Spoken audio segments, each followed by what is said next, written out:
تشدد کرنے والے مرد و زن کو بعد کی نسلوں نے رومانوی انداز میں پیش کیا ہے۔ مقبول ثقافت اسیسنز کریڈ جیسی ویڈیو گیمز میں قاتل کی عوامی شبیہ کو ایک بے رحم قاتل سے بدل کر ایک بغاوت کرنے والے ہیرو کی صورت دیتی، جو صرف اس لیے قتل کرتا ہے کیونکہ یہ بہتری کے لیے ضروری ہے۔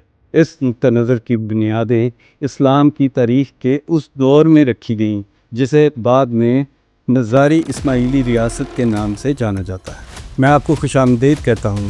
آج ہماری ویڈیو میں ہم ڈسکس کریں گے نظاری اپنے دور کے سب سے خوفناک قاتل کیسے بنے اور ان کا انجام کیا ہوا۔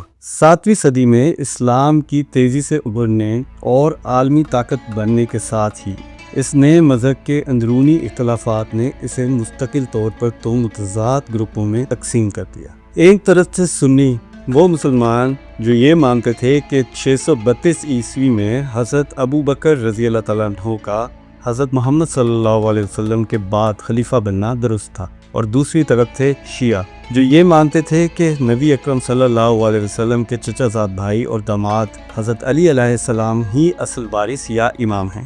خانہ جنگیوں کی ایک طویل لڑائی کے بعد اموی رہنما معاویہ نے حضرت علی علیہ السلام کے خاندان سے خلافت چھین لی، اور مرکزی طاقت کے خلاف یہ جدوجہد ہی شیعہ شناخت کی بنیاد بنی، جس کے نتیجے میں کئی نئے ذیلی گروہ وجود میں آئے جن کے نظریات مختلف تھے۔ وقت گزرنے کے ساتھ امویوں کو ایک اور خانہ جنگی میں عباسیوں نے شکست دی۔ عباسی خلیفہ المنصور کے دور میں ان نئے فرقوں میں ایک اسماعیلی فرقہ کی بنیاد رکھی گئی۔ اس خلافت کے دوران چھٹے شیعہ امام حضرت جعفر صادق علیہ السلام کے بڑے بیٹے اسماعیل علیہ السلام کو ایک گروہ نے اپنا امام مانا، جنہیں وہ الہی رہنمائی سے معمور مانتے تھے۔ تاہم 662 میں اسماعیل علیہ السلام کی 40 سال کی عمر میں اچانک موت نے سب کچھ بدل دیا، اور سوال اٹھا کہ اب اگلا امام کون ہوگا۔ چند سال بعد جب حضرت جعفر علیہ السلام بھی وفات پا گئے تو 6 مختلف گروہوں نے یہ دعویٰ کیا کہ نیا امام کون ہونا چاہیے۔ ان میں سے 2 گروہوں نے اسماعیل علیہ السلام کی موت کے باوجود انہیں امام مانا اور ان کی اولاد کی حمایت کی۔ یہی لوگ پہلے اسماعیلی شیعہ بنے۔ دوسری طرف جنہوں نے اسماعیل علیہ السلام کے چھوٹے بھائی حضرت موسیٰ کاظم علیہ السلام کو امام مانا، وہ بعد میں اثنا عشری کہلائے۔ وہ شیعہ مسلک جو ایرانی ریاستوں جیسے صفوی سلطنت اور جدید اسلامی جمہوریہ ایران میں غالب ہے۔ اسماعیلیہ کی تحریک کچھ عرصے کے لیے تاریخ سے غائب ہو جاتی ہے، یہاں تک کہ 9ویں صدی کے وسط کے قریب ان کے رہنما دوبارہ منظر عام پر آتے ہیں، اور انہوں نے عباسی خلافت جو زوال کا شکار تھی کے مختلف علاقوں مغرب سے خراسان تک میں اس تحریک کو پھیلایا۔ اسماعیلی تحریک نے خلافت کے متحد ڈھانچے کو توڑ کر اس کے اہم حصے جدا کر دیے۔ عرب میں اسماعیلی بغاوت کے نتیجے میں جدید بحرین کے علاقے میں کرامتہ خاندان کے زیر قیادت ایک مذہبی خیالی جمہوریہ قائم کی گئی، جس کا غلامی کے خلاف معاشرے میں اپنے وقت کے لحاظ سے غیر معمولی طور پر برابری پسند اور اجتماعی نوعیت کا تھا۔ تاہم اس فرقہ وارانہ انقلاب کی سب سے بڑی کامیابی المہدی باللہ کی قیادت میں شمالی افریقہ میں فاطمی خلافت کا قیام تھا۔ اگرچہ ابتدا میں فاطمی خلافت ایک نسبتاً چھوٹے اور دور دراز علاقے تک محدود تھی، لیکن 969 عیسوی میں انہوں نے مصر فتح کر کے اپنی طاقت میں زبردست اضافہ کر لیا۔ اس فتح کے بعد فاطمی خلافت نے وہ دور شروع کیا جو مورخ فریاد دفتری نے اسماعیلی صدی کا نام دیا۔ اگلے 100 برسوں میں شیعہ حکومت کے تحت نہایت مالدار اسماعیلی علموں اور فکری روایات پھلی اور پھولی، جو دیگر ثقافتوں سے بھی مدغم ہوئیں، اور نتیجتاً پیچیدہ فکری نظام وجود میں آئے۔ فاطمی حکمرانوں نے ایک منظم انتظامی اور مالیاتی نظام تشکیل دیا اور ہندوستان تک پھیلے تجارتی راستوں کو دوبارہ زندہ کیا۔ ان تجارتی تبادلوں کے ساتھ قیمتی اشیاء اور نایاب مال کے علاوہ اسماعیلی تعلیمات بھی گجرات تک پھیل گئیں۔ تاہم 11ویں صدی کے دوسرے نصف میں فاطمی خلافت زوال پذیر ہونے لگی، کیونکہ وہ اندرونی خلفشات اور بیرونی چیلنجز کا شکار ہو گئی۔ دسمبر 1094 میں ایک وراثتی بحران نے ہمیشہ کے لیے اسماعیلی اتحاد کو توڑ دیا۔ جب فاطمی خلیفہ المستنصر کا انتقال ہو گیا 58 سالہ طویل حکومت کے بعد یہ وسیع توقع تھی کہ ان کا 50 سالہ تجربہ کار بیٹا ابو منصور نزار قاہرہ کا نیا خلیفہ بنے گا، مگر حکومت پر اصل اختیار رکھنے والا طاقتور وزیر الافضل ذاتی اقتدار برقرار رکھنا چاہتا تھا۔ المستنصر کی موت کے فوراً بعد الافضل نے ایک محلاتی سازش کی اور نزار کے نابالغ اور ناتجربہ کار 20 سالہ بھائی المفتالی کو تخت پر بٹھا دیا، کیونکہ وہ جانتا تھا کہ اس نوجوان کو آسانی سے قابو کیا جا سکتا ہے۔ یہ غصب اس لیے کامیاب ہوا کہ خلیفہ کی فوجیں، مذہبی رہنماؤں اور درباری اشرافیہ نے الافضل کا ساتھ لیا، لیکن نزار نے خاموشی اختیار نہ کی۔ وہ اسکندریہ فرار ہو گیا، جہاں ایک ترک گورنر نے اسے خلیفہ تسلیم کر لیا۔ عوام نے بھی نزار کی حمایت کی اور ایسا لگنے لگا کہ نزار کی بغاوت کامیاب ہو جائے گی۔ نزار کے حامیوں نے وزیر کی فوجوں کے حملے کو پسپا کیا اور قاہرہ کے قریب تک پہنچ گئے۔ تاہم الافضل نے اپنی وسیع تر طاقت اکٹھی کی اور اسکندریہ کا محاصرہ کر لیا، جس کے نتیجے میں نزار 1095 میں ہتھیار ڈالنے پر مجبور ہو گیا۔ جلد ہی اس حقیقی فاطمی خلیفہ کو قید کر لیا گیا، ایک دیوار میں بند کر قتل کر دیا گیا۔ دیوار میں چنے جانے کو امیورمنٹ بھی کہا جاتا ہے اور اس سے موت واقع ہو جاتی ہے۔ مصر اور شام میں موجود اکثر اسماعیلی مذہبی برادریوں نے بالآخر اس جانشینی کو تسلیم کر لیا، لیکن ایران اور مشرقی اسلامی علاقوں کے پیروکاروں نے انکار کر دیا۔ وہ نزار کی شہادت کے باوجود اس کے خاندان کے وفادار اور نزاریہ کہلانے لگے۔ انہی نظاریوں میں ایک اہم شخصیت نے تحریک کی قیادت سنبھالی اور اس اہم شخصیت کا نام تھا حسن بن صباح، جنہوں نے بعد میں ایک مشہور خفیہ تنظیم کی بنیاد رکھی۔ اس تنظیم کا نام تھا خشاشین اور اسی سے لفظ اسیسنز نکلا ہے۔ اگرچہ حسن بن صباح کا تعلق ایران کے شہر قم کے ایک اثنا عشری شیعہ خاندان سے تھا اور اس کی پیدائش تقریباً 1050 میں ہوئی، مگر اس نے ابتدائی تعلیم قریبی شہر میں حاصل کی۔ شروع میں حسن اسماعیلی عقائد کو گمراہ کن سمجھتا تھا، لیکن جب وہ 17 سال کا ہوا تو اس کی ملاقات ایک مشہور مقامی اسماعیلی دائی سے ہوئی، جس نے اسے اس فرقے کی صداقت کے بارے میں قائل کیا۔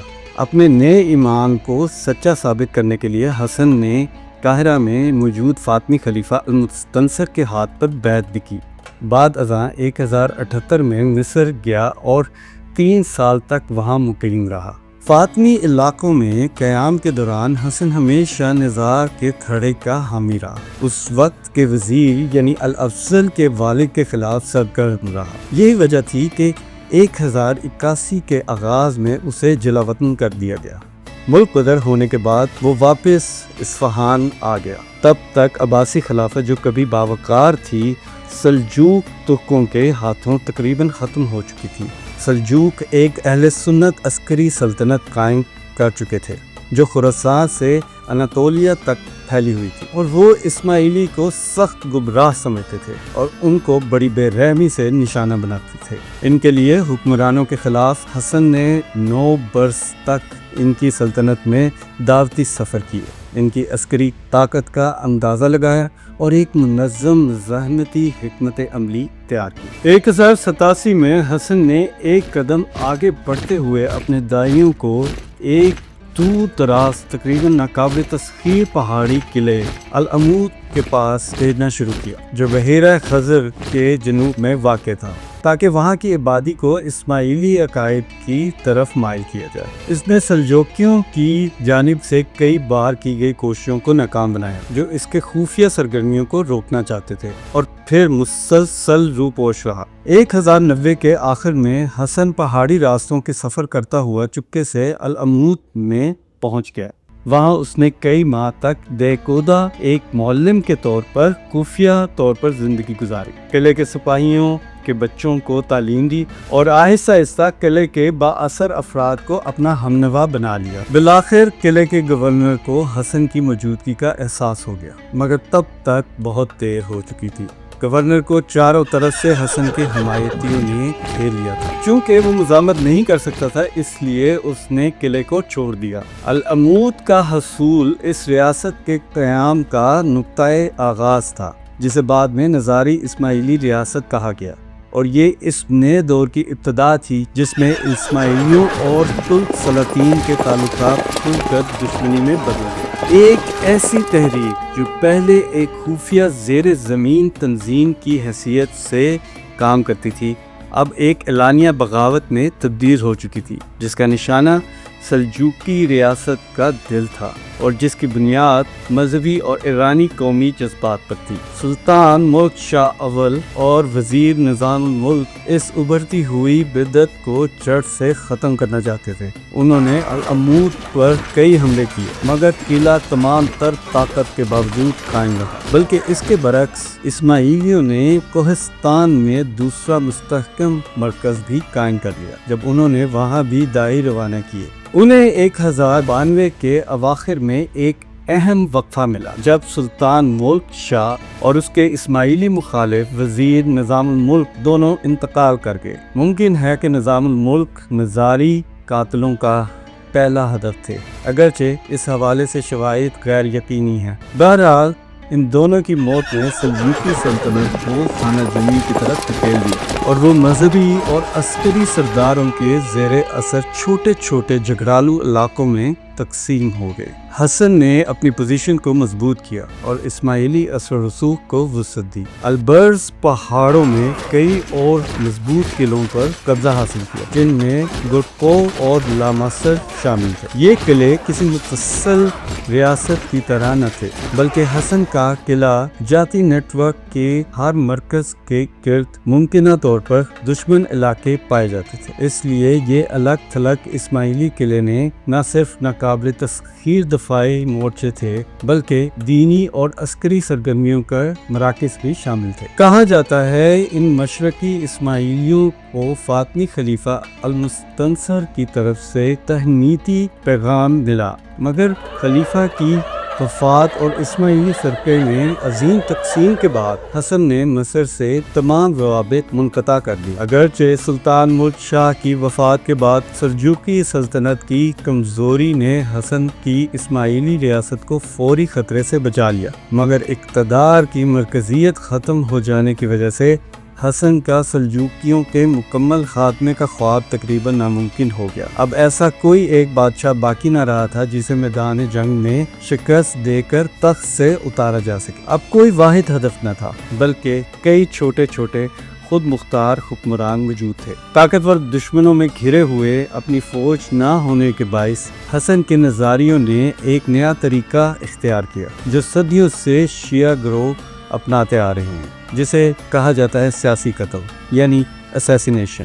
اگرچہ سیاسی قتل ہر دور میں دنیا بھر میں ایک ہتھیار رہا ہے، لیکن نظاریوں نے اسے اپنے سیاسی نظریے کا مرکز بنا لیا، کیونکہ وہ جانتے تھے کہ یہ طریقہ کس قدر مؤثر اور کارآمد ہو سکتا ہے۔ نظاری تاریخ کا یہ پہلو ان گروہوں نے مسخ کر دیا ہے جو ان سے ناواقف یا ان کے دشمن ہیں۔ مثال کے طور پر بعد کے لاطینی ذرائع ان کے لیے حشاشین کی اصطلاح استعمال کرتے تھے، اور یہ اصطلاح اس جھوٹ پر مبنی تھی کہ یہ لوگ حشیش استعمال کرتے تھے تاکہ قتل کی ترغیب پا سکے۔ اس سب کے باوجود ایسا لگتا تھا العمود اور دیگر قلعوں میں واقعی ایک قسم کا قتل کا کلٹ ہے، a cult of assassination۔ نظاری قاتلوں کو فدائی کہا جاتا تھا، یعنی وہ جو قربانی دینے کے لیے تیار ہوں، اور انہیں ان کی جرأت اور بہادری کی وجہ سے بہت عزت دی جاتی تھی، کیونکہ ایسی مہارت اور ایسی خودکشی کے مترادف جنگ صرف یہی لڑ سکتے تھے۔ نظاری رہنما اپنے فدائین کو بھیجتے تھے تاکہ ان شخصیات کو ختم کیا جا سکے جو نظاری ریاست کے لیے خطرہ بن سکتی ہیں۔ ان میں سلجوقی وزراء، مقامی امراء اور نمایاں حکمران شامل تھے۔ نظاریوں نے اپنا اثر شام تک بھی بڑھایا، خاص طور پہ پہلی صلیبی جنگ کے دوران انہوں نے وہاں چند قلعے بھی حاصل کیے اور سلجوقی ریاستوں اور عیسائی صلیبی ریاستوں کے ساتھ سیاسی طور پر گھل مل گئے۔ ایران میں 1105 میں محمد تپر نے ترک سلطنت کی باغ دوڑ سنبھالی اور فوراً ہی بحیرہ خزر کے جنوب میں واقع تمام نصاری علاقوں پر حملے شروع کر دیے۔ اس کا بڑا حملہ 1107 میں شادیز پر ہوا، جو اس وقت ناکام ہوا جب ایک فدائی نے سلطان کے وزیر کو قتل کرنے میں ناکام رہا اور قلعہ جلد ہی گر گیا۔ ایک دہائی سے زیادہ عرصے تک سلجوقیوں کے حملے نظاریوں پر جاری رہے، جس کا نتیجہ مسلسل قتل عام اور ان اسماعیلیوں پر ظلم کی صورت میں نکلا جو قلعوں میں پناہ نہ لے سکے۔ کئی مداری قلعے ان حملوں کے دوران گر گئے، لیکن آخر کار اپریل 1118 میں سلجوقی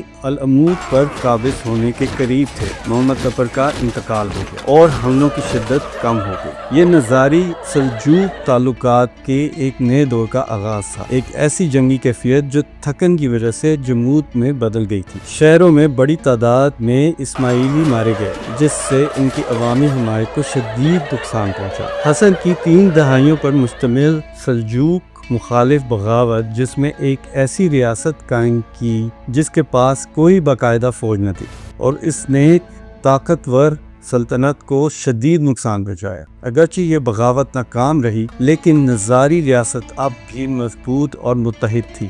اب توجہ دفاع اور استحکام پر مرکوز ہو گئی، یعنی نظاری ریاست کو ایک مستقل ریاست میں تبدیل کرنا۔ حسن کی توجہ اب علمی سرگرمیوں اور پرامن تعلقات کی طرف ہو گئی، اگرچہ یہ تعلقات بعض اوقات خفیہ ذرائع سے قائم کیے جاتے ہیں۔ فار ایگزامپل، حسن کو اطلاع ملی کہ سلجوق حکمران احمد سنجر اس کے خلاف مہم کی منصوبہ بندی کر رہا ہے۔ کہا جاتا ہے کہ ایک روز وہ شخص نیند سے جاگا تو اپنے بستر کے پاس ایک خنجر دیکھا، جس کے ساتھ ایک پیغام بھی تھا کہ حسن بن صبا صلح چاہتا ہے۔ یہ منظر دیکھ کر وہ شدید حیران اور خوفزدہ ہو گیا، اور اس نے نظاریوں کو مزید پریشان کرنا بند کر دیا۔ بلکہ یہ بھی کہا جاتا ہے کہ اس نے اس کے بعد ان کے لیے نرم رویہ اختیار کیا اور سالانہ 4000 دینار بطور پینشن بھی مقرر کی۔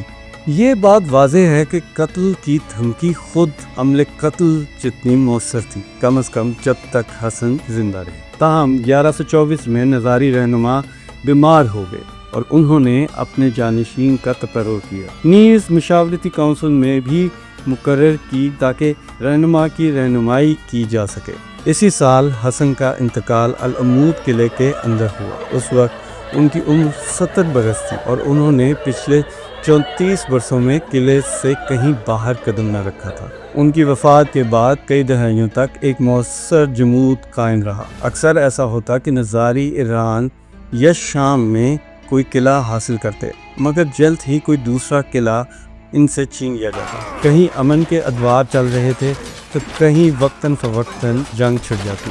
ان تمام حالات میں حسن کی تحریک کے قلعے منظم اور متحد رہے۔ 1162 میں رشید الدین سنان نامی شخص کو ایران سے شام کے نظاریوں کی قیادت کے لیے بھیجا گیا۔ یہ وہی نظاری تھے جنہوں نے آدھی صدی پہلے شام میں داخل ہو کر اپنا اثر قائم کر لیا تھا۔ اگرچہ مختلف نظاری مراکز جغرافیائی لحاظ سے ایک دوسرے سے دور تھے، پھر بھی سب کو العمود میں موجود مرکزی قیادت سے احکامات موصول ہوتے تھے۔